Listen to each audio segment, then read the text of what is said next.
Hello दोस्तों, नमस्ते, प्रणाम। अपने यूट्यूब चैनल पे आप सभी लोगों का स्वागत, वंदन, अभिनंदन करती हूँ। दोस्तों, आप लोग कैसे हैं? दोस्तों, उम्मीद करती हूँ अच्छे होंगे, स्वस्थ होंगे, मस्त होंगे, अपने अपने कामों में व्यस्त होंगे। दोस्तों, आप लोग के बीच बहुत ही प्यारा चुटकुला गीत लेकर आई हूँ। कैसा लगेगा कमेंट बॉक्स में जरूर बताइएगा। वीडियो फुल बात सुने दोस्तों, और शेयर करें, ज़्यादा से ज़्यादा हमारा सपोर्ट करें दोस्तों। आइए गीत को सुनाते हैं, कैसा लगेगा जरूर बताइएगा। पकी गई ले अम्मा सजनवा ना, पिया बगिया में बोले सुगनवा ना, पिया बगिया में बोले सुगनवा ना। पकी गई ले अम्मा सजनवा ना, पिया बगिया में बोले सुगनवा ना, पिया बगिया में बोले सुगनवा ना।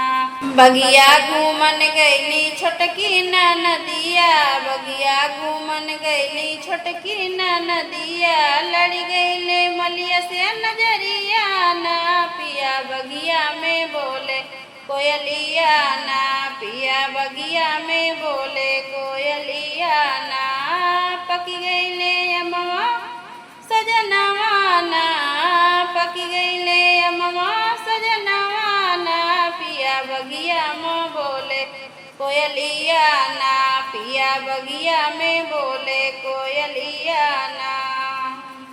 मलिया देखी तोरी बहिनी लो भैली, मलिया देखी तोरी बहिनी लो भैली, सुनिला ननद जी के भैया ना, अरे सुनिला ननद जी के भैया ना, पिया बगिया में बोले कोयलिया ना, पिया बगिया में बोले कोयलिया ना।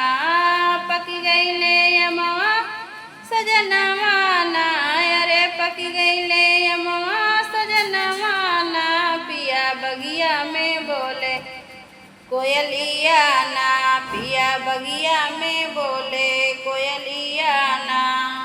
बरजो ना मोरे पिया अपनी बहिनिया, बरजो ना मोरे पिया अपनी बहिनिया, लगी जई है कुल में दगवाना, अरे लगी जई है कुल में दगवाना, पिया बगिया में बोले कोयलिया ना, पिया बगिया में बोले कोयलिया ना।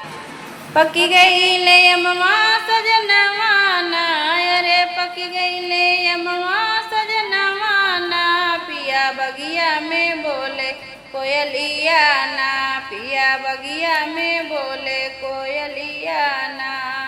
अब की लगन तोहरो ब्याहर छैब, अब की लगन तोहरो ब्याहर छैब, आवेद लगन के माहिनवा ना, पिया बगिया में बोले कोयलिया ना, पिया बगिया में बोले कोयलिया ना। पकी गईले अम्मा सजनवा ना, अरे पकी गईले अम्मा सजनवा ना, पिया बगिया में बोले कोयलिया ना, पिया बगिया में बोले कोयलिया ना। तो हमारा गीत कैसा लगा आप लोग कमेंट बॉक्स में जरूर बताइएगा।